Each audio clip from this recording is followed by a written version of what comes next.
ओम नमो भगवते वासुदेवाय।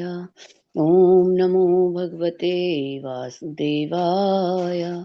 ओम नमो भगवते वासुदेवाय। भागवतम पुराण की जय। आदि की जय। तो आज हम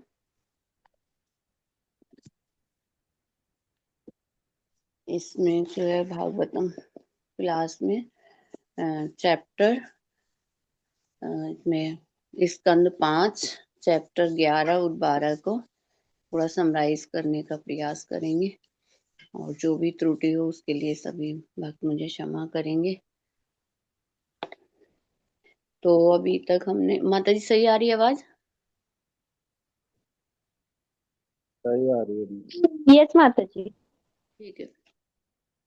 तो अभी तक हमने 10वें अध्याय में जाना था कि जड़ भरत जो है राजा राहुगण की पालकी ढोने का काम कर रहे थे, मतलब जो है पहाड़ बन गए थे उसमें। और जब वो पालकी लेकर चल रहे थे तो बहुत ही सतर्कता से चल रहे थे, नीचे देखते हुए। और जहां भी वो बहुत दूर तक देख लेते थे कि कोई चींटी भी उनके पैर के नीचे ना आ जाए। तो जैसे ही मतलब जो अगर कोई चींटी का उन्हें दिखाई देती थी दूर से तो वो खड़े हो जाते थे, और जब तक वो नहीं निकलती थी तो वो आगे नहीं बढ़ते थे। और जहां पर कभी कभी ऐसा होता था कि आ जाते तो उछलते थे, मतलब जो है वो पालकी को लेते हुए। तो इससे क्या हो रहा था, जो राजा बैठा हुआ था पालकी में वो बहुत ही परेशान हो रहा था। तो उन्होंने जड़ महाराज को मतलब कहा कि तुम मतलब जो है बिल्कुल जो है क्या हो गए हो कि तुम थक गए हो, या मतलब तुम थकान का अनुभव कर रहे हो, तुम जो मतलब ये काम नहीं कर सकते हो, तुम्हें पता नहीं है मतलब मैं राजा हूँ, इस तरह से वो उन्हें बता रहा है। और मैं तुम्हें दंड दूंगा अगर तुम इसे इस तरह से करोगे, और पालकी को सही से ले जाइए। तो जैसे ही मतलब वो बहुत सारी बातें कहते हैं उन्हें, मतलब जो है बोलते हैं, तो वो राहुगण बहुत वो जड़ भरत बहुत देर तक चुप रहते हैं। लेकिन जब वो धमकी देने का उन्हें जो है कहते हैं कि मैं तुझे दंड दूंगा, तो मैं राजा हूँ, तो मतलब बहुत ही अभद्र बोलने लगे। तो फिर जो है राहुगण बोलते हैं उनसे, वो जड़ भरत बोलते हैं और उनको मतलब उपदेश देने लगते हैं। तो फिर जब उन्हें वो देखा कि मतलब ये तो एक साधु का अपमान कर रहे हैं, मतलब जो है, तो इस वजह से उन्हें वहां पे उन्हें बोलना पड़ा, है ना। तो अब इससे आगे हम जो है इसमें पढ़ेंगे कि अब वो बोलते हुए क्या कह रहे हैं, है ना। 11वें अध्याय में क्या बता रहे हैं, राजा को क्या समझा रहे हैं। तो इस तरह से भरत महाराज जो है उससे राहुगण से जो बोल रहे हैं वो इसमें मतलब इसमें विस्तार से दिया गया है। तो यहाँ पर जड़ भरत जो है वो राजा से कहते हैं कि हे राजा, तुम अनुभवहीन हो, यानी कि तुम अनुभवहीन हो। अगर तुम अनुभवी होते तो मतलब जो है स्वामी और सेवक जैसी जो बातें हैं तुम कर रहे हो ये तुम कभी भी नहीं करते। लेकिन तुम क्या दिखा रहे हो, तुम अपने आप को दिखा रहे हो कि जैसे तुम बहुत बड़े विद्वान हो, है ना। तो इसमें ये बताया जा रहा है कि वो दिखा रहे थे कि मैं बहुत बड़ा विद्वान हूँ, मतलब विद्वान जैसी बातें कर रहे थे, लेकिन वो विद्वान थे नहीं, इस तरह से वो बोल रहे हैं। फिर आगे वो कह रहे हैं कि जो तुम भौतिक अगर विद्वान होते और तुम अनुभवी होते, ज्ञानी होते, तो तुम ये भेद नहीं करते कि एक नौकर में और स्वामी में भेद नहीं करते, क्योंकि तुम स्वामी हो ही नहीं, है ना। और जो भौतिक ये सुख दुख का तुम अनुभव कर रहे हो इसका भी तुम अनुभव नहीं कर पाते, कि पालकी में जरा से भी उससे तुम विचलित हो गए हो। तो जैसे वो ऐसे कह रहे हैं जड़ भरत, जैसे मतलब अर्जुन को भगवान कृष्ण ने डांटते हुए कहा था, डांटते हुए उन्हें कहा था कि तुम बातें तो पंडित जैसी करते हो, अर्जुन से कहा था कि तुम बातें पंडित जैसी कर रहे हो, लेकिन तुम क्या कर रहे हो, तुम शोक कर रहे हो। और शोक किसके लिए कर रहे हो, जो शोक करने के योग्य भी नहीं है। तो इसलिए तुम अपने को समझ रहे हो पंडित हो, लेकिन ये तुम पंडित नहीं हो। तो इसी तरह से यहाँ जो है जड़ भरत महाराज, जड़ भरत जो है वो कह रहे हैं राजा से कि तुम आचार्य या शुद्ध भक्त होने सोच रहे हो अपने आप को, तो लेकिन तुम ऐसा हो नहीं। और तुम अहंकार, तुम्हारे अहंकार पर चोट पहुंची है, इसलिए तुम ये मतलब जो है इस तरह का मतलब जो तुम सुना रहे हो हम लोगों को। और ये दूसरे श्लोका में क्या कहते हैं, तो इसमें जड़ भरत जी कहते हैं कि दो प्रकार की चीजें होती हैं, एक होता है वेदवाद और दूसरा होता है तत्ववाद। तो जो वेदवाद जो होता है, जो वेदवाद को जानते हैं वो क्या करते हैं, वो तत्व को नहीं समझ सकते, चाहे वो उन्होंने कितने ही वेदों का ज्ञान प्राप्त कर लिया हो, लेकिन वो तत्व को अगर नहीं जानते तो उनका वो ज्ञान बेकार है। और जो वेदों में कहा जाता है कि जैसे यज्ञ करो, या इस यज्ञ करने से आपको ये मिलेगा, इस यज्ञ करने से आपको ये मिलेगा, तो अगर ऐसा, ये क्या है, ये सब कर्म कांड है। तो ऐसा करते हैं तो क्या होता है कि हमें उच्चतर लोगों की प्राप्ति हो जाती है। तो उच्चतर ग्रहों तक तो हम जा सकते हैं, लेकिन क्या होता है कि अगर हमें तत्व का ज्ञान नहीं है तो क्या होगा। तत्व क्या है, तत्ववादी क्या है कि जो भगवान के विषय में जानना है ना। तो हम परम तत्व के विषय में अगर हम नहीं जानते हैं तो ये जो भी कुछ हम जान रहे हैं वो सब बेकार है। तो और तत्व को जानना, जैसे हम कहते हैं कि तत्व को हमें जानना चाहिए, तो ये तत्व को जानने के लिए कितने प्रकार से हम तत्व के बारे में जान सकते हैं, क्या कोई बता सकता है?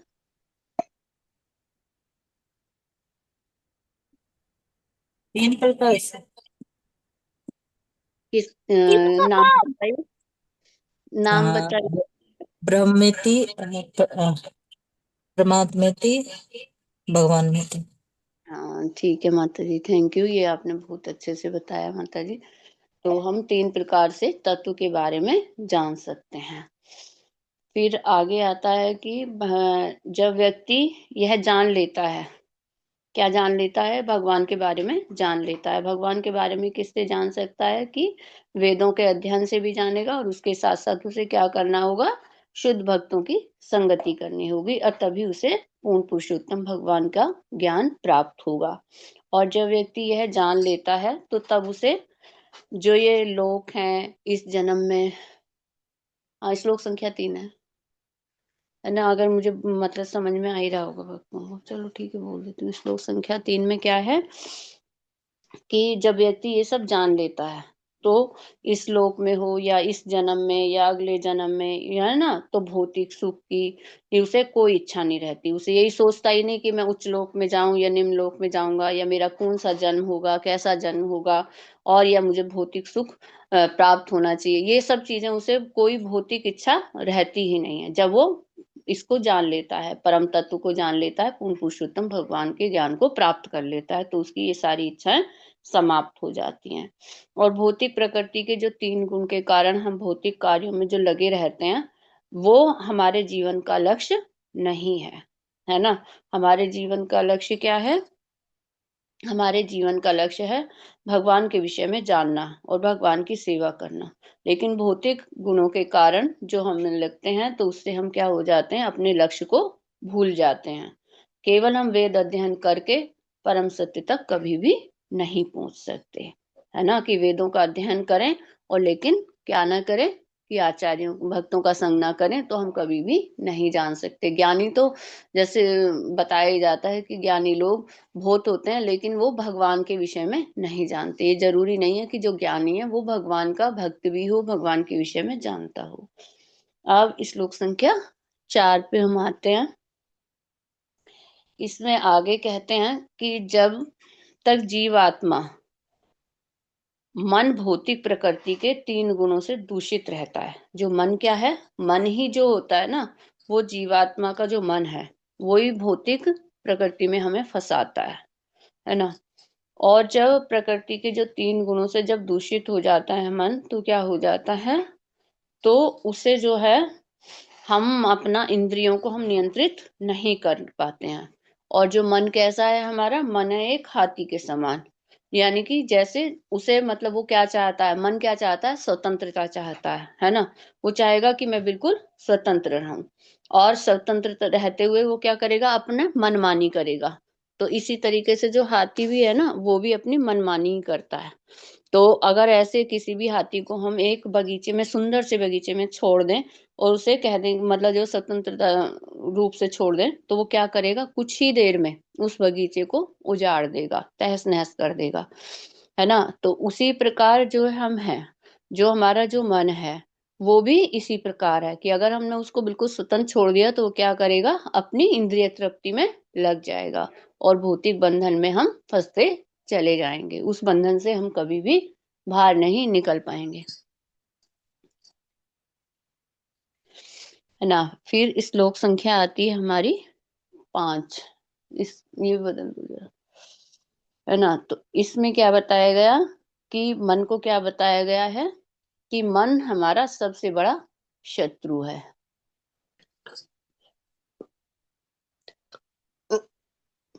और यह विषय वासना, काम, क्रोध, लोभ, मोह आदि विकारों से ग्रस्त रहता है ना।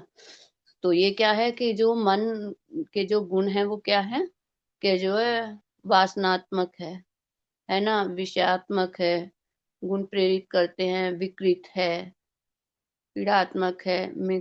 फिर जो है इसमें जो है क्या करता है ये कि जो मानसिक अंतकरण है, और इस तरह से हमें मतलब जो मन का ये बताया है सुख दुख का उत्पादन होता है, ये सब मन के कारण ही होता है कि हम सुख या दुख का अनुभव जो भी करते हैं वो सब हमारा मन के कारण ही होता है।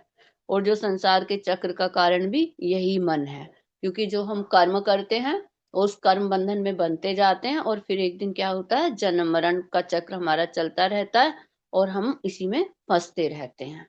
तो ये काम किसका है, ये मन का है। और जो मन है हमारा, जो हमारी मतलब जो है 5 ज्ञानेंद्रियां हैं और 5 ही कर्मेंद्रियां हैं, इनको, और जो मतलब 11वें नंबर पे हमारा मन आता है। तो मन क्या करता है, मन इनको चलाता है ना। तो हम मन के बस में रहते हैं। और जो भगवत गीता में भी भगवान स्वयं कहते हैं कि जो मरते समय हमारी जैसी चेतना होती है तो वो जो भाव हमारे अंदर होता है तो अगला जन्म भी हमें वैसा ही प्राप्त होता है। तो ये किस लिए बताया जा रहा है, ये इसलिए बताया जा रहा है कि जैसे मन के कारण ही तो हम हर चीज का अनुभव करते हैं, मन के कारण ही हर कर्म करते हैं, और उस कर्म के कारण और जो अनुभव करते हैं, जैसे मृत्यु के समय हम जिस चीज का अनुभव करेंगे, कहते हैं ना कि जो हम जी चेतना जैसी रहती है तो अगला जन्म हमें उस तरह से ही मिलता है। ये भगवान हमें स्वयं कह रहे हैं भगवत गीता में। अब श्लोक संख्या 6 पे आते हैं हम।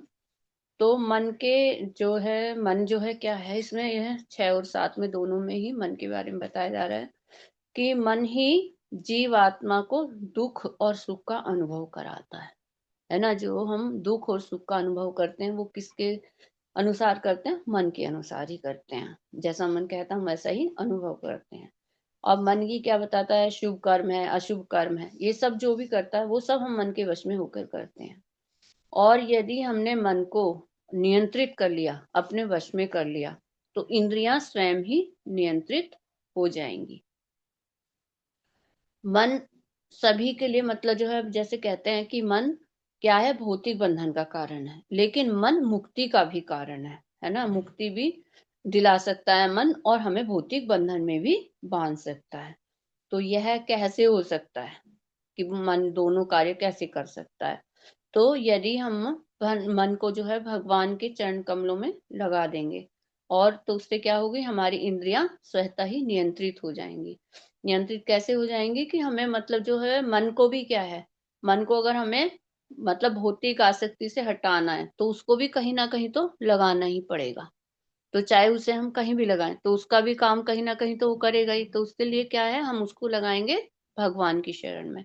और जब हम उसे भगवान की तरफ मोड़ देंगे मन को, तो जो हमारी इंद्रियां हैं वो भी स्वतः ही, क्योंकि इंद्रियों को चालक कौन है, मन है, तो वो इंद्रियां भी भगवान की सेवा में लग जाएंगी। और जब भगवान की सेवा में इंद्रियां लग जाएंगी तो हम क्या है, भक्ति में आगे बढ़ेंगे। और भक्ति में आगे बढ़ जाएंगे तो हम भगवान कृष्ण की भक्ति को हम सरलता से प्राप्त कर पाएंगे और अपने जीवन के लक्ष्य को भी प्राप्त कर पाएंगे। तो जब मनुष्य निरंतर भगवान का ध्यान करता है तो वह कौन बन जाता है, वह पूर्ण योगी बन जाता है।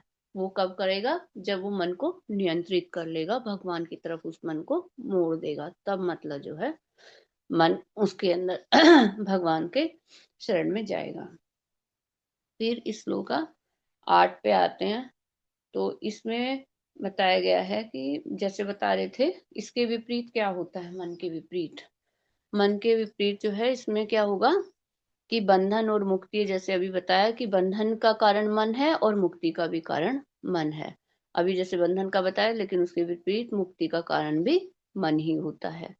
और जो है आसक्त मन जो है, जो मतलब आसक्त है, भौतिक आसक्ति में, वो बंधन का कारण बनता है।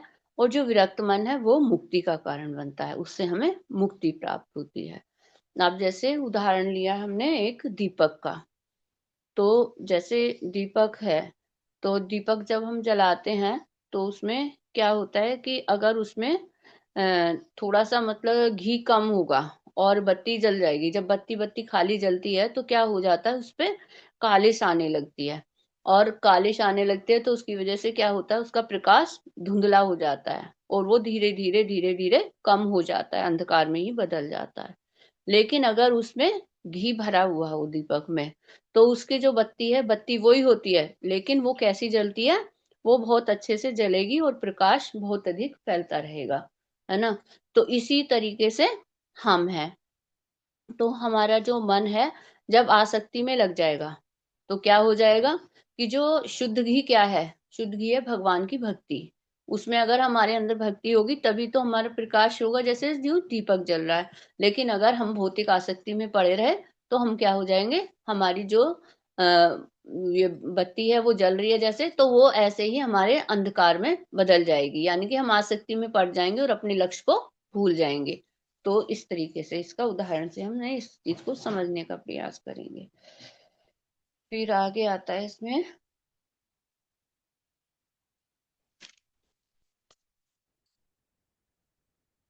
भगवान की अगर हम सेवा में लगे रहेंगे और भगवान की सेवा हम करते रहेंगे तो हम क्या होंगे, हम अपने लक्ष्य को प्राप्त कर पाएंगे। और यही हमारा धर्म है, सर्वधर्म हमारा क्या है, सर्वधर्म है हमारा भगवान की सेवा करना, क्योंकि हम भगवान के नित्य दास हैं। आगे आता है इसमें 9 में, इस श्लोका 9 पे आते हैं कि मन जो हमारी कर्मेंद्रियां हैं और जो हमारी ज्ञानेंद्रियां हैं उन सब का स्वामी होता है। जैसे कहते हैं कि इंद्रियां वैसा ही करती हैं जैसा मन कहता है। और इसके साथ एक और चलता है हमारा मिथ्या अहंकार, है ना। मिथ्या अहंकार भी होता है हमारे अंदर। तो मिथ्या अहंकार का मतलब है कि झूठा अहंकार, है ना। उस अहंकार से हम क्या समझते हैं कि जब मनुष्य में वो अहंकार आ जाता है तो हम अपने आप को क्या समझने लगते हैं, हम शरीर हैं और ये मेरा शरीर है, ये मेरा घर है, ये मेरा परिवार है, ये मेरा समाज है, ये मेरा राष्ट्र है। इस तरह की बातें हम सोचने लगते हैं, लेकिन ऐसा होता नहीं है, क्योंकि मेरा कुछ भी नहीं होता। जैसे क्योंकि हम स्वामी मानने लगते हैं उसकी वजह से, अहंकार की वजह से, झूठे अहंकार की वजह से, लेकिन वैसा कुछ होता नहीं है। तो ये हमारा जो अहंकार होता है ये मिथ्या होता है। और जब मिथ्या अहंकार होता है तो हम पतन की तरफ जाते हैं, कभी भी हम आगे नहीं बढ़ सकते। अब इस श्लोक संख्या हम आते हैं 10 और 11 पे।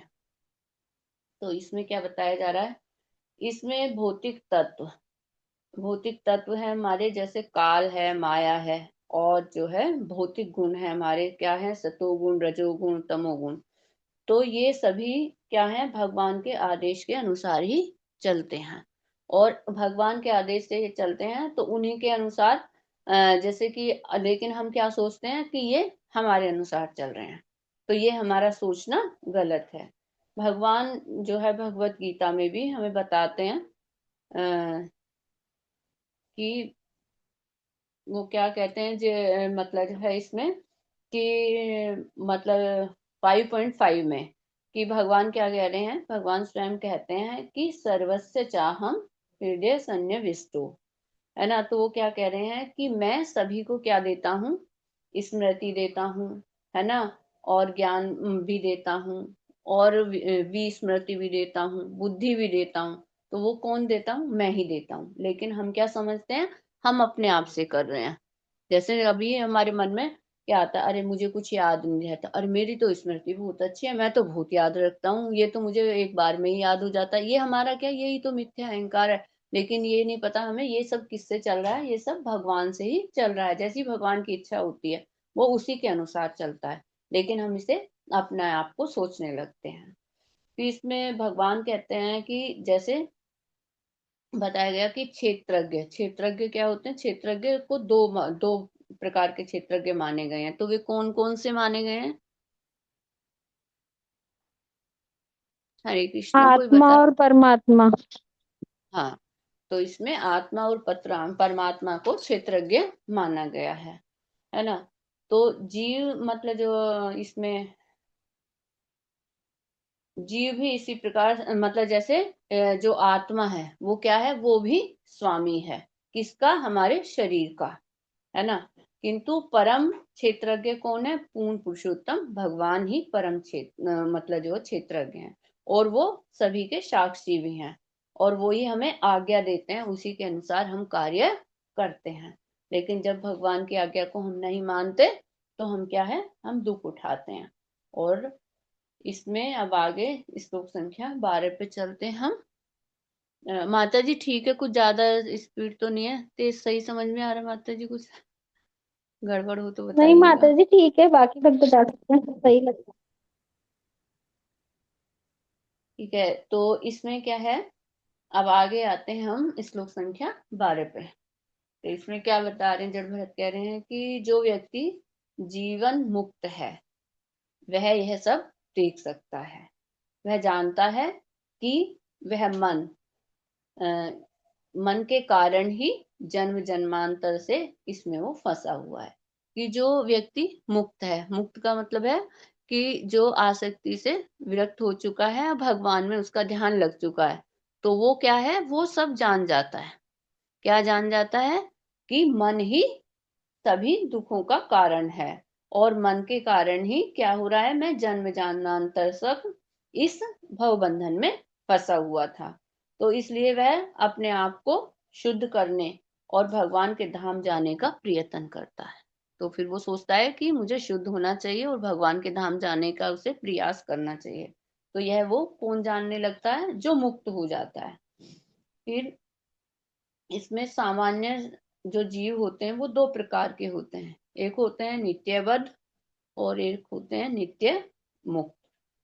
जो भौतिक जगत में रहते हैं वो नित्यबद्ध है, और जीवन का और जो बद्ध जीवन का कारण क्या है? बद्ध जीवन का कारण केवल मन है, क्योंकि मन के कारण ही हम सब ये कार्य करते हैं, सब कुछ अनुभव करते हैं।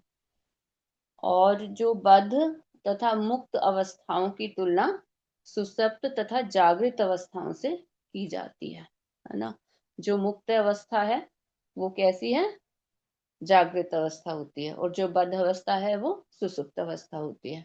जैसे कि हमें मतलब जो हम बार बार मतलब सुनते हैं आचार्यों से भी, कि जो हम भगवान के नित्य दास हैं, और वो मतलब सब के अंदर है। लेकिन क्या होता है कि ये हम कृष्ण के बारे में जानते हैं, उन्हें अपना परम पिता भी मानते हैं, वो सब हम जानते हुए भी क्या होते हैं, कुछ भूले हुए रहते हैं। तो यानी कि जैसे सोते हुआ व्यक्ति जो होता है वो सब कुछ नहीं जानता, उसे कुछ नहीं पता होता।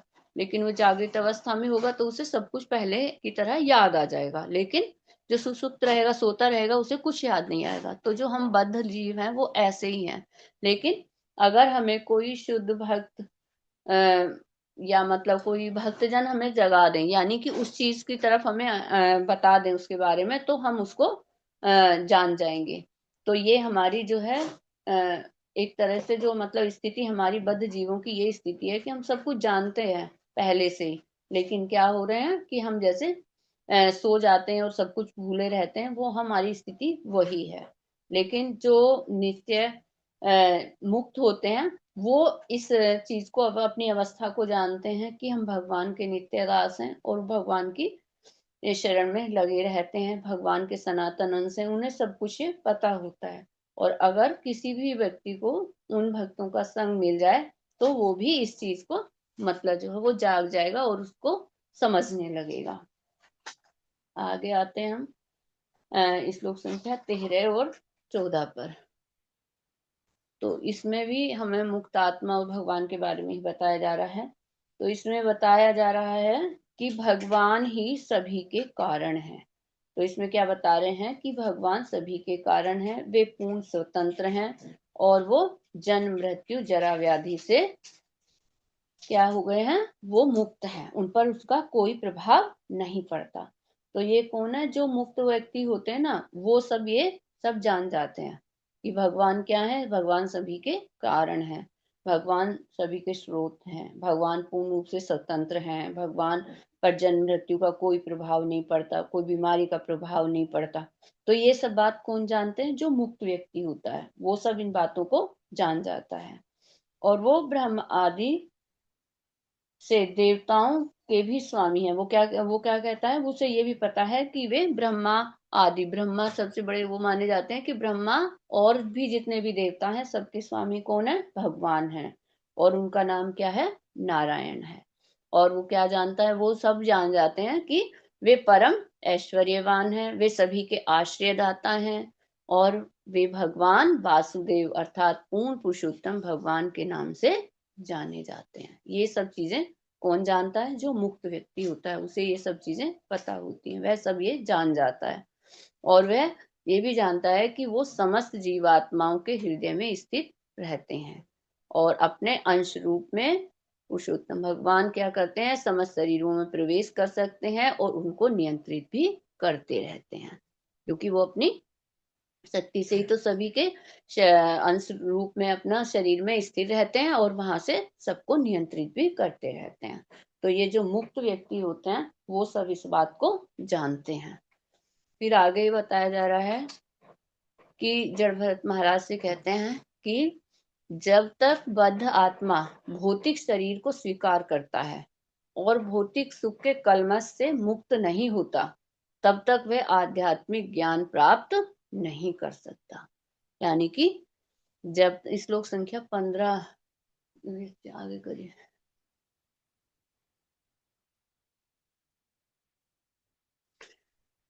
है ना। तो इसमें हमें मतलब जो है आगे इसमें जो पीपीटी में भी जैसे दिया हुआ है, आत्मा सर्वव्यापक है, मतलब जो ये सब बताया गया है, पुरुष सर्व नियंत्रक है, पुराण आदि। तो ये मतलब जो बताया गया जैसे कि वासुदेव भगवान के गुण बताए गए हैं। कौन है वो?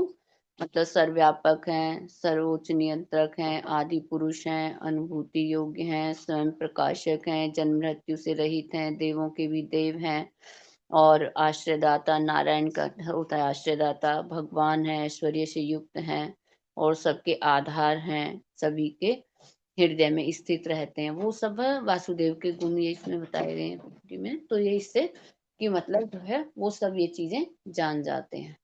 अब क्या बताते हैं आगे इसमें 15 में बता रहे हैं कि ये सब वो जान जाते हैं। तो फिर बता रहे हैं कि इससे आगे उन्होंने बताया कि जब तक बद्धात्मा कब तक मतलब मुक्त नहीं होगी, वो मतलब कब तक अपना ये इसमें फंसी रहेगी। तो वो ये बताया कि जब तक बद्धात्मा अपने को क्या समझती रहेगी? शरीर है ना। जब तक वो अपने को शरीर मानता रहेगा तो उसे क्या होगा? वो भौतिक बंधन से नहीं दूर मतलब हो पाएगा, भौतिक बंधन में फंसा ही रहेगा, वो कभी भी मुक्त नहीं हो सकता।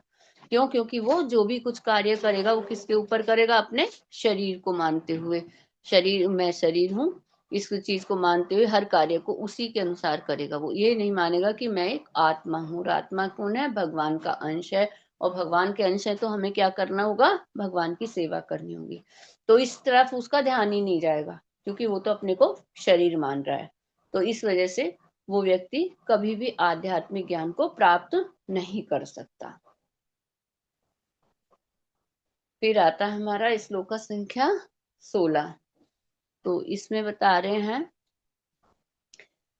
कि जीव कब तक भटकता रहता है। अभी बता रहे हैं कि जीव भटकता रहता है। कब तक भटकता रहता है? जब तक वह विषय भोग में लगा रहता है ना। और विषय भोग में जब वो लगा रहता है और उसको 6 प्रकार के रोग दुखी करते हैं। कौन से? काम, क्रोध, मोह, लोभ, है ना, अज्ञान, मत्सर, ये सब चीजें उसको बहुत दुखी करती हैं। तो जब तक उसमें वो फंसा रहता है, तो जब तक वो भटकता रहता है विषय भोगों के अंदर, तो वो कभी भी क्या नहीं हो सकता? मुक्त नहीं हो सकता ऐसा व्यक्ति। फिर आगे श्लोक संख्या 17। तो इसमें बता रहे हैं कि मन पर विजय कैसे प्राप्त की जाए। अब ये बता रहे हैं कि मन को कैसे नियंत्रित किया जाए, मन को विजय प्राप्त करने का क्या उपाय है। तो मन को जो है नियंत्रित करने का, यानी कि मन पर विजय प्राप्त करने का सबसे पहला उपाय क्या है कि हमें मन की उपेक्षा करनी होगी और सजगता हमें मतलब जो है समझ होनी चाहिए कि क्या सही है क्या गलत है, और क्या करना है, लास्ट में गुरु और भगवान की सेवा में लगना है। तब हम मन पे विजय प्राप्त कर सकते हैं। अब जैसे मन कहता रहता है कि ये करो वो करो, है ना, यहाँ जाओ वहां जाओ, अगर ऐसे कर रहा है मन, तो उसको हमें मन को वहां से हटाना पड़ेगा। और जब मन को वहां से हटाएंगे तो हमें फिर क्या ये भी ध्यान रखना होगा कि उसको लगाना कहाँ है। तो उस मन को हमें कहाँ लगाना होगा, गुरु के चरणों में और भगवान की सेवा में उसको लगाना होगा। तब हम मन पर विजय प्राप्त कर सकते हैं। इसीलिए हमें बार बार यही कहा जाता है कि हमें गुरु का आश्रय लेना चाहिए और गुरु की सेवा करनी चाहिए, उनके आदेशों का पालन करना चाहिए। बिना गुरु के आश्रय लिए हुए हम भगवान की सेवा नहीं कर सकते, भगवान का आश्रय प्राप्त नहीं कर सकते। अगर जब तक हम गुरु की सेवा और उनके उसमें नहीं लगेंगे, तब तक हमें क्या नहीं होगा कि हम मन को नियंत्रित नहीं कर पाएंगे और ना हम भगवान के सेवा में लग पाएंगे, ना भगवान के विषय में जान पाएंगे। तो इसलिए कहा ही जाता है कि एक गुरु हमें जरूर बनाना चाहिए, है ना। गुरु के उससे ही हम मतलब जो है मन को नियंत्रित कर सकते हैं, उनकी कृपा से ही, है ना। और इसमें प्रभुपाद जी एक भजन गाते हैं बार बार, भजऊ रे मन श्री नंद नंदन अभय चरण अरविंद रे। तो इसमें क्या कह रहे हैं कि प्रभुपाद जी इसको गाते हुए कहते हैं कि हे मन, तुम श्री नंद नंदन के चरणों में लग जाओ। इससे क्या होगा, तुम्हें अभय प्राप्त होगा, यानी कि तुम्हें फिर किसी भी चीज का डर नहीं रहेगा। तो इसलिए हमें भी क्या करना होगा, हमें भी भगवान श्री नंदनंदन के चरणों में का आश्रय लेना पड़ेगा, और तभी हमें अभय होंगे, यानी कि हम भय से मुक्त हो जाएंगे, है ना। और ये अध्याय यहीं पर खत्म होता है। तो इसमें जो विस्तार से जो बताया गया वो यही बताया गया है कि मन ही सभी विषयों, जो मन है हमारा, वो हमारा सबसे बड़ा शत्रु भी है और सबसे बड़ा मित्र भी है ना। तो इसमें जब तक हम मतलब जो है मन पर विजय प्राप्त नहीं करेंगे, तब तक हम क्या नहीं कर सकते, भगवान की शरणागत नहीं हो सकते। तो मन के के लिए बहुत अच्छा शील भक्ति सिद्धांत सरस्वती ठाकुर जी भी कहते हैं कि क्या करना चाहिए, सोते और जागने से पूर्व हमें भगवान मतलब जो है मन को जूते से पीटना चाहिए, तो जिससे हम भगवान की शरणागत हो सके, है ना। और गुरु की सेवा और गुरु की शरणागत होकर ही हम जब तक मतलब गुरु की शरण में नहीं जाएंगे, और तो तब तक हम क्या नहीं हो सकते कि भगवान का भी आश्रय प्राप्त नहीं कर सकते और मन पर विजय भी प्राप्त नहीं कर सकते। तो इसलिए हमें गुरु की शरण में जाना ही होगा। हरे कृष्णा। अब ये अध्याय 11 यहीं पे खत्म होता है, तो अब हमारा अध्याय 12 शुरू होता है। तो इसमें क्या बताया जा रहा है, इसमें बता रहे हैं कि ये सारी बातें सुनने के बाद जो राजा है राहुगण रहुगण, तो उसने जड़ भरत से क्या कहा, उन्होंने कहा कि तुमने जो भी ये ज्ञान कहा है, जो भी बातें बताई हैं, वो मुझे कुछ मतलब विचलित कर रही हैं, कुछ मेरी समझ में नहीं आई हैं, तो उसे आप दोबारा से बता दीजिए।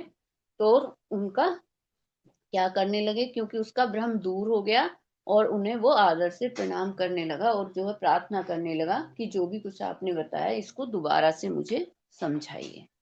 ठीक है, अब इसका श्लोक संख्या 1 पर आते हैं। तो इसमें जो एक शब्द आया है, क्या कहा गया है, कारण विग्रह। तो इसमें ये जड़ भरत को कारण विग्रह कहा गया।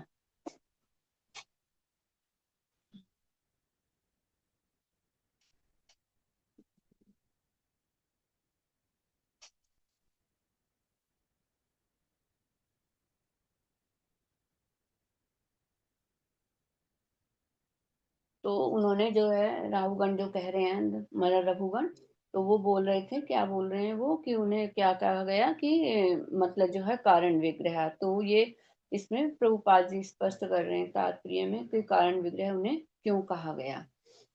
तो इसमें जो जड़ भरत हैं वो ऋषभदेव भगवान के मतलब पुत्र हैं। तो ऋषभदेव भगवान जो है वो भगवान के अंश अवतार हैं, और जो उनके पुत्र हैं जो भरत हुए, है ना, तो भरत पुत्र हुए उनके, और अब ये ही जड़ भरत की भूमिका निभा रहे हैं, तो इसलिए ये इन्हें कारण विग्रह कहा गया है। तो हमारे आचार्य यह भी कहते हैं कि जड़ भरत जैसे जो मनुष्य हैं वो इस जगत में भ्रमण करते हैं। जो जड़ भरत जैसे मनुष्य हैं वो इस जगत में जब भ्रमण करते हैं तो उसका भी कोई ना कोई कारण होता है। तो इस जगत में जैसे भगवान आते हैं और वो अपने पार्षदों को भी भेजते हैं भगवान। तो वो क्यों भेजते हैं भगवान? कि जीवों का उद्धार करने के लिए। तो इसी तरह से इसमें है स्वरूप तुच्छी कृतः विग्रह। तो ये यहाँ पर राजा रहुगण कहते हैं कि आपके दर्शन व आपके उपदेशों को सुनकर मेरे मन में शास्त्रों को लेकर जो विरोधाभास चल रहा था वह सब दूर हो गया है ना। तो इसीलिए प्रभुपाद जी भी बार बार कहते हैं कि हमें साधु संग करना चाहिए और गुरु बनाना चाहिए। तो जब हम गुरु बनाते हैं तो हमारे अंदर भी बहुत सारे विरोधाभास होते हैं, तो वो दूर हो जाते हैं। तो इसको हम कैसे समझेंगे? इसको समझने का प्रयास करेंगे एक चाकू के उदाहरण से। जैसे हमें एक चाकू दे दिया जाए लेकिन हम उससे प्रयोग के बारे में नहीं जानते, तो क्या करेंगे? चाकू से हम मतलब जो है सब्जी भी काट सकते हैं और अपना गला भी काट सकते हैं, दूसरे का भी काट सकते हैं, उससे नुकसान पहुंचा सकते हैं दूसरे को। तो इसमें क्या बताया जा रहा है? इसमें यही बताया जा रहा है यहाँ पे कि जो ये इस तरह का विरोधाभास होता है, शास्त्रों को पढ़कर भी हम उसे का ज्ञान मतलब जो पढ़ तो कोई भी लेगा लेकिन उसको समझना भी तो आना चाहिए। जब तक हमें समझ नहीं आएगा तो उसका हम क्या करेंगे? मतलब उसका गलत अर्थ भी लगा सकते हैं, और गलत अर्थ लगाने से क्या होगा? अर्थ का अनर्थ हो जाएगा। तो इसी तरह से अगर हमें चाकू के प्रयोग का पता नहीं है कि चाकू से हमें क्या करना है, सब्जी काटने का काम करना है, तो हम क्या करेंगे? उसका गलत उपयोग करके क्या करेंगे? दूसरे को क्षति पहुंचा सकते हैं। तो जो गुरु होते हैं वो हमें यही ज्ञान देते हैं कि क्या सही है क्या गलत है। तो इसलिए हमें गुरु के आदेश अनुसार कार्य करना चाहिए। अगर हम ऐसा नहीं करते हैं तो क्या हो जाता है? हम जो मतलब अपने ज्ञान का दुरुपयोग करते हैं और वही हमारे पतन का कारण बन सकता है, या हमारे क्या हो जाएगा? हम भव बंधन में बंध जाएंगे, है ना। तो इसलिए वो उनको क्या कह रहे हैं कि आपका मतलब उपदेश पाकर, आपका दर्शन पाकर जो मैंने शास्त्रों के प्रति मेरा विरोधाभास था वो सब दूर हो गया है ना। और आप कैसे हैं? आप तो मुझे मतलब एक दिव्य पुरुष लग रहे हैं, है ना। और मैं आपको नमस्कार करता हूँ, है ना, कि आप जो है एक ब्राह्मण बंधु के भेष में एक दिव्य पुरुष हैं, और जो है मैं आपको नमस्कार करता हूँ। अब श्लोक संख्या 2। तो इसमें आता है आगे, राजा कहते हैं कि यह मेरा शरीर गंदगी की वस्तुओं से भरा पड़ा है और आपका शरीर कैसा है? दिव्य है। मुझे अहंकार रूपी सर्प ने डस लिया है। ये राजा कह रहा है कि मुझे अहंकार रूपी सर्प ने डस लिया है। भौतिक बुद्धि के कारण मैं बीमार हूँ। मेरी बुद्धि क्या है? भौतिक है, तो इसके कारण मैं बीमार हूँ। आपका उपदेश अमृत के समान है। यह उपदेश मुझे कैसा लग रहा है? वो बता रहे कि मैं उपदेश किसके समान है? जो है कि जैसे एक झुलसती धूप में एक व्यक्ति जा रहा हो और उसे बहुत प्यास लगी हो, तो जो ये आपका अमृत रूपी जो उपदेश है सुन लेगा तो वो शीतल जल के समान है ना। तो वो क्या हो जाएगा? उसे शीतलता मिलेगी। और आपके जो वचन हैं एक बीमार व्यक्ति को क्या कर सकते हैं? वो भी ठीक कर सकते हैं। अमृत तुल्य हैं आपके वचन। तो आप जो है बहुत ही महान पुरुष हैं। तो ये राजा कह रहे थे। तीसरे श्लोका में आते हैं, तो इसमें कहते हैं कि मेरे मन में जिज्ञासा है। क्या जिज्ञासा है? कि मैं और कुछ भी पूछना चाहता हूँ, कि और कुछ मैं जो भी आपने बताया मैं इससे भी अधिक जानना चाहता हूँ। लेकिन चलो उससे तो मैं बाद में पूछूंगा, पर लेकिन क्या करना है? अभी तक जो भी मैंने मतलब जो आपने मुझे बताया है और वह मुझे समझ में नहीं आया है। थोड़ा उसे सरलता से बताइए, कुछ ऐसा कि सरल शब्दों में मुझे बताइए जिससे मैं उसको समझ सकूं। तो यहाँ पर जो उनकी जो ये भाव है वो किस तरीके का है, जैसे श्रीमद् भगवद गीता में जो मतलब 4.34 में होता है, कहा गया है। तो वहां पर क्या कहा गया है, तो तत्सिद्धि प्राणिपातेन परिप्रश्नेन सेव्या, कि जो एक शिष्य होता है उसका क्या होता है कि वो शिष्य गुरु के पास जाता है और पूर्ण रूप से समर्पित होकर गुरु के चरणों में फिर क्या करता है, गुरु से सुनता है ना, और फिर उसको समझने का प्रयास करता है, और जो उसे समझ में नहीं आता तो फिर उससे वो प्रश्न पूछता है। तो ये एक शिष्य का कर्तव्य है कि वो गुरु से प्रश्न पूछ सकता है। कभी कभी ऐसा भी होता है कि हमें लगता है कि हम प्रश्न कैसे पूछेंगे, ये हमारी सोच रहती है, अरे पूछेंगे दूसरे लोग क्या सोचेंगे, हमारा मजाक उड़ाएंगे, वो सोचेंगे कि इसे तो ये भी नहीं आता। तो ऐसा हमें कभी भी मन में नहीं सोचना चाहिए। हमें मतलब जो है जो समझ में नहीं आता है ना, उसको विषय में पूछना चाहिए। अगर हम नहीं पूछेंगे तो क्या हो जाएगा कि हम उसको गलत समझ लेंगे, और गलत समझ लेंगे तो उसका क्या करेंगे, हम गलत ही उपयोग करेंगे, जैसे अभी हमने चाकू के उदाहरण से समझा था। तो उसके लिए हमें गुरु से जब हमारे मन में कोई प्रश्न या कोई भी मतलब जो चीज समझ में नहीं आ रही है तो उसे हमें पूछने में कोई बुराई नहीं है। इसे ऐसे भी समझ सकते हैं, जैसे किसी ने बोला रोको मत जाने दो, या कहा रोको मत जाने दो। तो ये दोनों ही एक वाक्य जैसे लगते हैं कि अब सुनने में तो एक जैसे ही लग रहे हैं कि रोको मत जाने दो, रोको मत जाने दो। लेकिन क्या है, रोको यहाँ पे रुके कुछ थोड़ा सा, और मत जाने दो कि उसे रोको और जाने मत दो। लेकिन दूसरे वाक्य में कहा रोको मत जाने दो, यानी कि उसे रोकना नहीं है, उसे जाने ही दो। तो ये समझ में थोड़ा सा जो है फर्क रहता है, लेकिन वाक्य दोनों अलग अलग है। तो इसी तरीके से हमें अगर कुछ समझ में नहीं आता तो हमें गुरु से जरूर पूछना चाहिए। फिर भी हम शास्त्रों में जो मतलब जो हम पढ़ते हैं है ना, तो उसे समझ नहीं पाते, तो उसके साथ हम क्या कर देते हैं, हम गलत उसका अर्थ निकाल लेते हैं, और उससे क्या हो जाता है, उससे हमारा पतन भी हो सकता है, हम आगे नहीं बढ़ेंगे।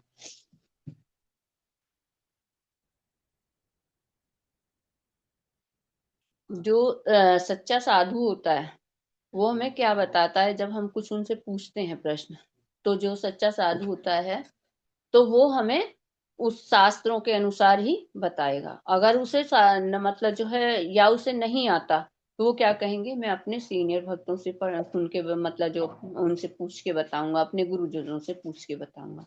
वो कभी भी ये नहीं कहेगा कि मतलब अपनी इच्छा से वो कुछ नहीं बताएगा अपनी तरफ से, है ना। अब श्लोक संख्या हम 4 पे आते हैं। तो इसमें आगे कहते हैं कि क्रियाफल, यानी जब कोई कार्य करता है ना, जैसे कोई युद्ध करता है, कोई बोझा ढोता है, या और कोई कार्य करता है, तो हम सब देखते हैं कि उस कार्य को करने से क्या हो जाएगा, उसे थकान हो जाएगी। जैसा हम व्यवहार में देखते हैं वैसे ही हम मतलब अनुभव करते हैं कि उसे थकान होगी, है ना। और उससे क्या हो जाएगा कि वो परेशान हो जाएगा, विचलित हो जाएगा। लेकिन ऐसा होता नहीं है। तो अब वो ये कह रहे हैं कि आपने जैसे कहा कि मतलब जो है उसमें ये वो ही कह रहे हैं कि इसमें 1 2 3 ठीक। तो अब इसमें बोल रहे हैं कि मतलब जो है पालकी को वो ढो रहे थे, उसी वजह से तो उन्होंने कहा था कि तुम्हें थकान हो रही होगी।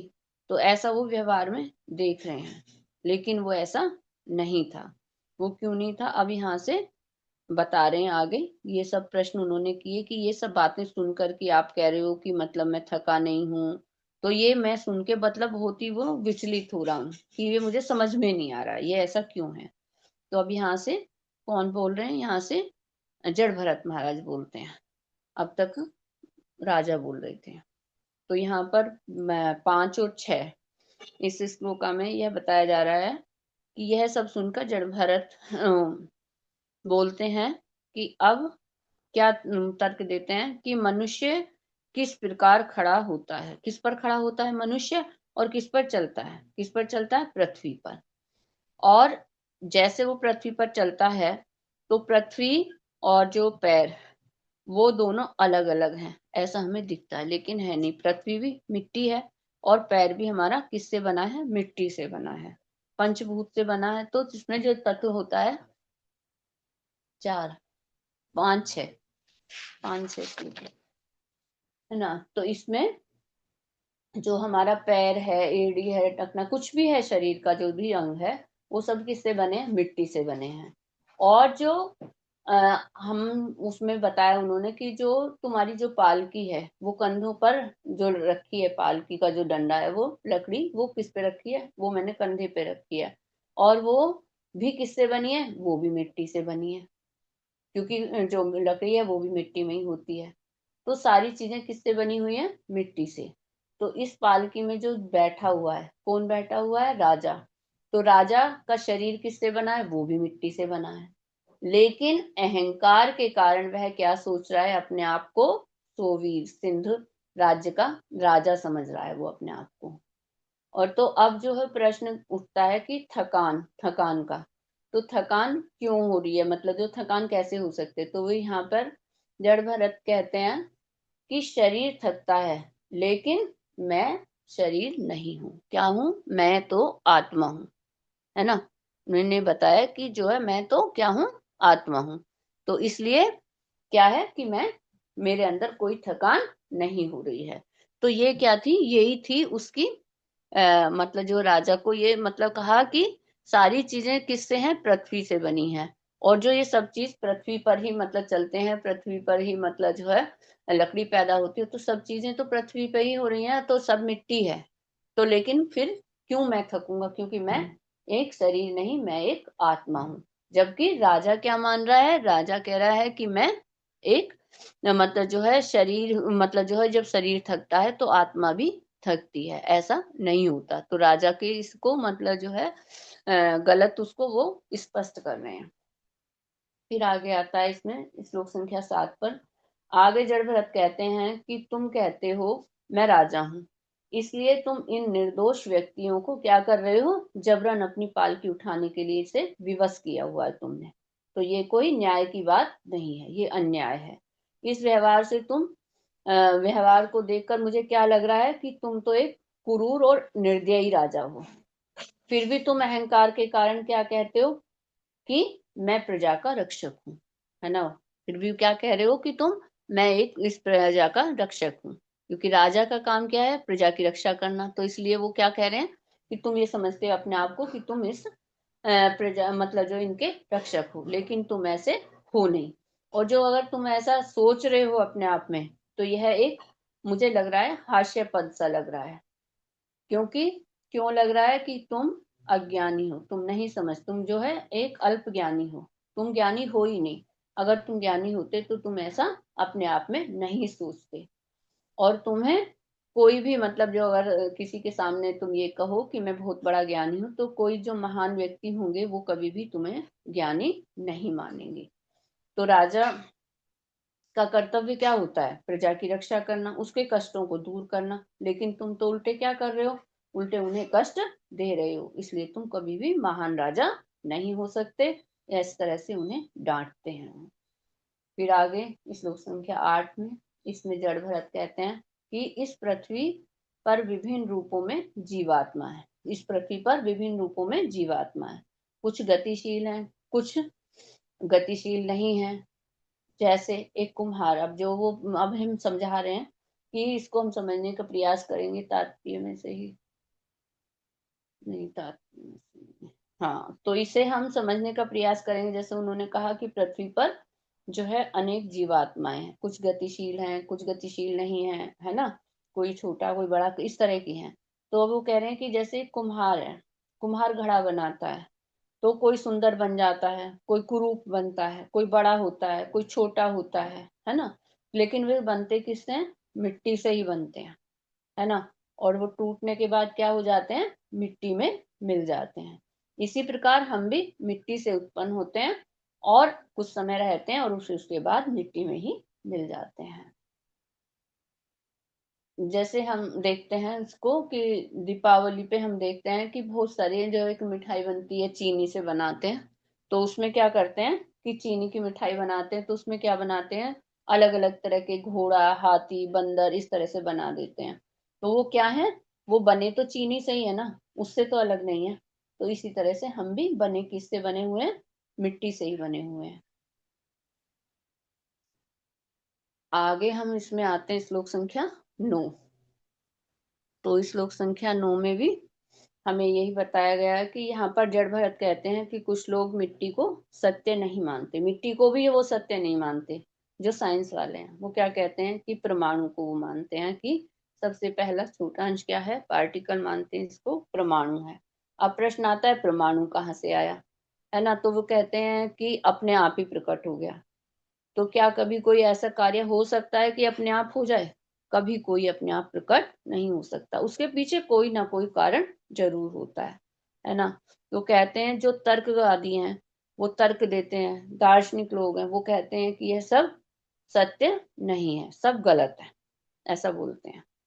तो ऐसा नहीं है, क्योंकि वैज्ञानिक जो हैं वो परमाणु का अस्तित्व आज तक भी, परमाणु के अस्तित्व का कारण आज तक ढूंढ नहीं पाए हैं, वो भी उसे ढूंढने में असमर्थ है। तो इसलिए वो कैसे कह सकते हैं कि पृथ्वी का कोई अस्तित्व नहीं है, मिट्टी सत्य नहीं है। इसमें भगवत गीता में भी श्लोक 10.8 में भगवान स्वयं कहते हैं, अहम सर्वस्य प्रभावो मतः सर्व प्रवर्तिते। मैं समस्त आध्यात्मिक तथा भौतिक जगतों का कारण हूँ। प्रत्येक वस्तु मुझसे ही उद्भूत हुई है। तो हम कैसे झूठ मान सकते हैं इसको, है ना। तो ये झूठ नहीं है। अब आगे आते हैं श्लोक संख्या 10 में। ये ब्रह्मांड जो हम यहाँ पर देख रहे हैं, तो वो बता रहे हैं कि ये जो तुम ब्रह्मांड देख रहे हो यह कहाँ से आया है ना। मतलब ऐसे ही, तो उसमें कह रहे हैं कि आप देख रहे हो इस ब्रह्मांड को, तो ये कहाँ से आया, प्रश्न ये उठता है। तो इसे हम झूठ तो नहीं मान सकते ना ब्रह्मांड को, कि ब्रह्मांड है ही नहीं। तो हम कभी ये सोचें, तो इसमें स्कंद 2 में हमने पढ़ा था कि प्रकृति सोई हुई थी और भगवान ने उस पर दृष्टिपात किया और तो सब कुछ अपने आप उत्पन्न हो गया।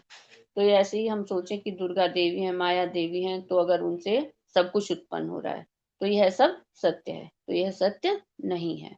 जो कुछ भी हम देख रहे हैं और जो कुछ हम महसूस कर रहे हैं वह सब प्रकृति के द्वारा होता है, यह सत्य नहीं है। हमारे कहने का अर्थ है, तो यहाँ पर जो कहने का क्या अर्थ है कि आप परम सुख तो चाहते हो, लेकिन कहाँ चाह रहे हो, भौतिक चीजों में हम उस सुख को, आनंद को देखते हो, तो वो कभी भी आपको नहीं मिल सकता। ये सब क्यों नहीं मिल सकता, क्योंकि जो भौतिक जगत है वो क्या है, कहीं मतलब जो भौतिक जगत में छोटा बड़ा मोटा कुछ, मतलब स्थाई अस्थाई जड़ चेतन द्रव, जो भी कुछ सब ये सब काल्पनिक है ना। और एक ही वस्तु से बना है, किससे बना है, मिट्टी से, पर इसके नाम अलग अलग हैं।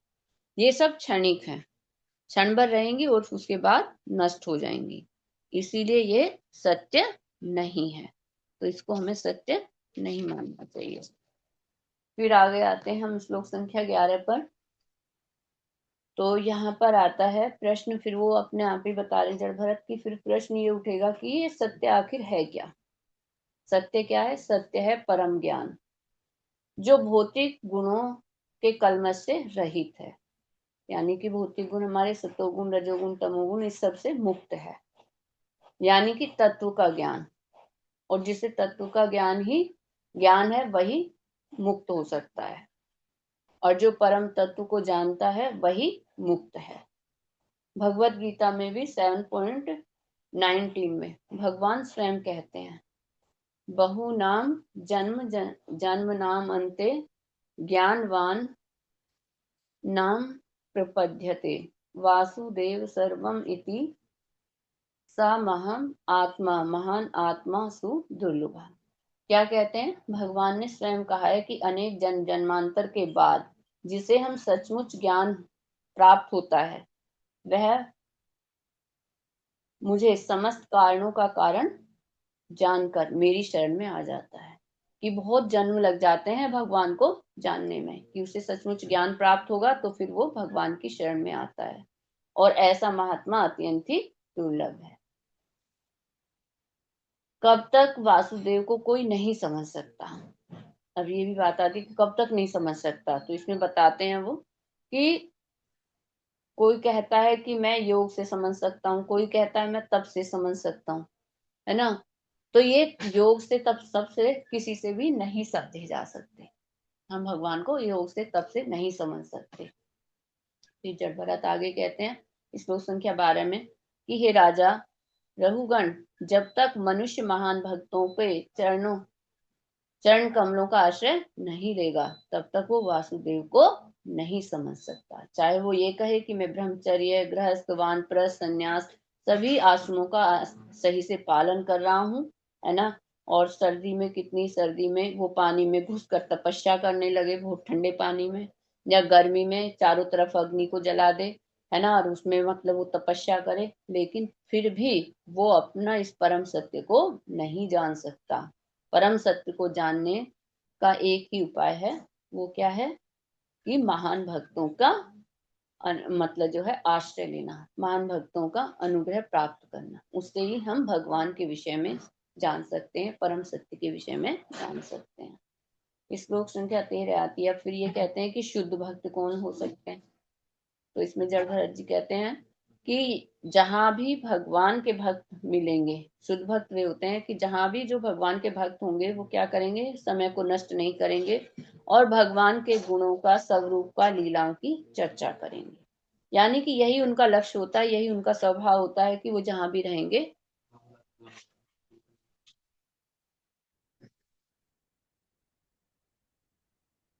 तो वो उसका ही अनुभव कर पाएंगे, मतलब भगवान के गुणगान करेंगे, भक्तों का गुणगान करेंगे, है ना। तो इसलिए जैसे कहा जाता है कि योगी से योगी मिले बात करे योग की, भोगी से भोगी मिले बात करे भोग की, और रोगी से रोगी मिले बात करे रोग की, और भक्त से भक्त मिले तो बात करे भगवान की।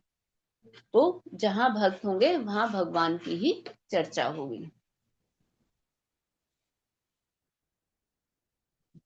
अब इसमें जैसे श्लोक संख्या 14, ये सब सुन जो मतलब ये सब सुनकर हो सकता था कि राहुगण उनसे प्रश्न पूछते कि भाई आपने जो भी कुछ बताया वो बहुत अद्भुत था, और लेकिन अब ये भी तो बता दीजिए कि आप कौन हो। तो यहाँ पर जो है जड़ भरत स्वयं ही बता रहे हैं कि मैं कौन हूँ। तो जब एक भक्त प्रसन्न हो जाता है तभी वो अपने जीवन के विषय में दूसरे को बताता है। जैसे नारद मुनि व्यास जी से प्रसन्न होकर उन्होंने अपने पूर्व जन्म के बारे में उन्हें बताया था, व्यास देव जी को। और परीक्षित महाराज से किसने बताया था, सुखदेव गोस्वामी ने बताया था कि पूर्व जन्म में वो कैसे मतलब जो वो आत्माराम थे और कैसे वो भागवतम के उसमें आ गए।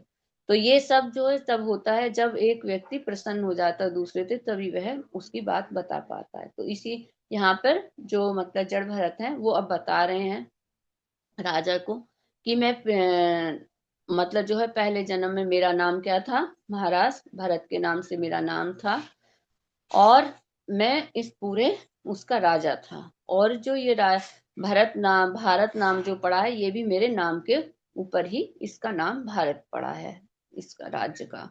और फिर वो कहते हैं कि लेकिन क्या था कि मेरे पास भौतिक आसक्ति से मैं विरक्त था और मैं भगवान की बहुत पूजा करता था, भगवान की सेवा में हर समय तत्पर रहता था। लेकिन क्या हुआ, दुर्भाग्य से एक छोटी सी वो हो गई, गलती मिस्टेक हो गई।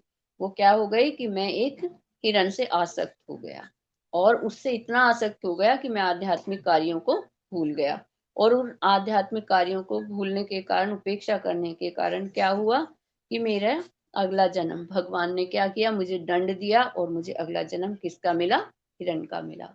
और उस अगले जन्म में हिरण के जब मेरा जन्म हुआ तो लेकिन क्या था, अब इसे 15 में बता रहे हैं। लेकिन क्या था कि भगवान की भक्ति करने के कारण मुझे मृग शरीर में भी, यानी कि हिरण के शरीर में, मुझे सब कुछ पूर्व जन्म का हर चीज मुझे याद रही।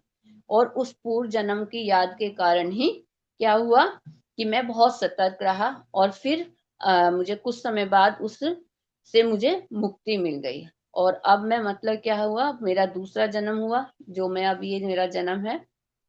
तो इसमें मुझे पहले जन्मों की मुझे जानकारी है और अब मैं चाहता हूँ कि मेरा पतन ना हो, तो इसलिए मैं क्या करता हूँ, मैं सामान्य कर्मकांडी लोगों का साथ नहीं करता हूँ, उनसे दूर रहता हूँ। क्यों दूर रहता हूँ? इसलिए दूर रहता हूँ कि जिससे मेरा पतन ना हो, क्योंकि वो पहले उनका पतन हो चुका था तो वो जानते थे, तो इसलिए वो कह रहे हैं कि इससे बचने की वजह से मैं उनसे सदा ही बचा रहता हूँ, कर्मकांड से कि जो लोग हैं उनसे मैं बचा रहता हूँ। और क्या करता हूँ, इसीलिए मैं जड़ भरत, मतलब जो स्थिति मैं क्या कर रहा हूँ कि अकेला मैं घूमता रहता हूँ, है ना, किसी को अपने साथ नहीं रखता हूँ।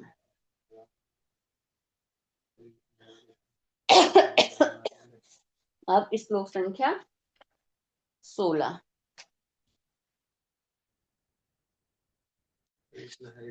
तो जो श्लोक संख्या 16 में क्या बता रहे हैं कि जो निष्कर्ष क्या निकलता है इसमें अंतिम में कि उन्नत भक्तों की संगति, जो लोग उन्नत भक्तों की संगति करते हैं तो उन्हें क्या होता है, उन्हें पूर्ण ज्ञान प्राप्त हो सकता है और वो पूर्ण ज्ञान की तलवार से ही इस मोह माया, सांसारिक मोह माया को काट सकते हैं।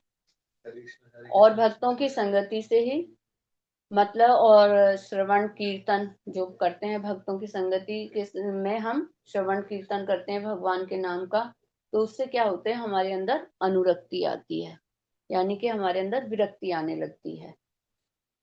और इस प्रकार हम क्या हो जाते हैं, जो हमारा कृष्ण के प्रति जो प्रेम है, कृष्ण भावना को जो मतलब हमारी सुसुप्त अवस्था में होती है, वो सोई रहती है, तो उसको हम जागृत कर सकते हैं और उसको जागृत करके कृष्ण भावना अमृत का अनुशीलन करके हम अपने जीवन के लक्ष्य को प्राप्त कर सकते हैं, यानी हम भगवान के धाम वापस जा सकते हैं। अन्यथा कोई हमारे पास ऐसा साधन नहीं है कि हम भगवान के पास वापस जा पाए। और इस भवबंधन से छुटकारा पाने का यही सरलतम उपाय है कि हम भगवान के भक्तों के संग करें, तभी हम भगवान का आश्रय प्राप्त करेंगे और अपने जीवन का उद्धार कर पाएंगे। हरे कृष्णा। सभी भक्तों को मेरा सादर प्रणाम। बस इतना ही मुझे समझ में आया, मैंने करने का प्रयास किया। जो भी